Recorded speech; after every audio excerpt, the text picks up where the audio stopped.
কিন্তু ভুল। যে দুজনের নামে এজেন্ট ফর্ম ফিল আপ করা হয়েছে সেই দুজন বাদ দিয়ে অন্য একজন বসে আছে, ওনাকে পার্টির নাম জিজ্ঞেস করলে সেটাও বলতে পারে না। প্রিজাইডিং অফিসার যিনি আছেন ওনাকে বলা হলো, উনি বললেন যে ভুল হয়ে গেছে, না দুজনে এসে পার্টির নাম ঠিক দিয়ে ওরা বসে আছে, কিন্তু আমাদের এসডিপিআই পার্টির নাম কেন বরবাদ করবে, বাইরে কেন এরকম প্রোপাগান্ডা ছড়াবে যে এসডিপিআই পার্টি যেটাতে বদনাম হোক।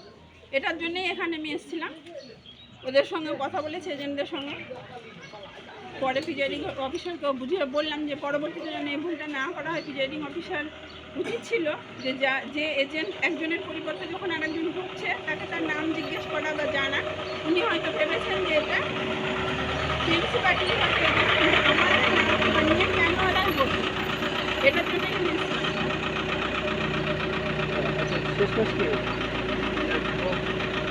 ঝামেলা করবার জন্য অ্যাকচুয়ালি এখানে আসিনি, ভোট বন্ধ করার জন্য আসিনি। আমি এসেছিলাম আমাদের পার্টির সমস্যা যাচাই করার জন্য। দেখলাম ওরা পার্টির আমাদের কোনো এজেন্ট না দেওয়া সত্ত্বেও আমাদের পার্টির নাম এখানে বলা হচ্ছে যে আমরা এজেন্ট দিয়েছে বলে টিএমসির কিছু লোক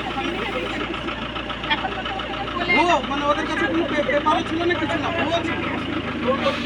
তাহলে এখন সাংবাদিক তারা কি স্বীকার করেছে যে তারা আমি এখন নাম এখন না তারপরে টিএমসি যে মুখ এজেন্ট ছিল সে বারবার স্বীকার করছে না পার্টির সঙ্গে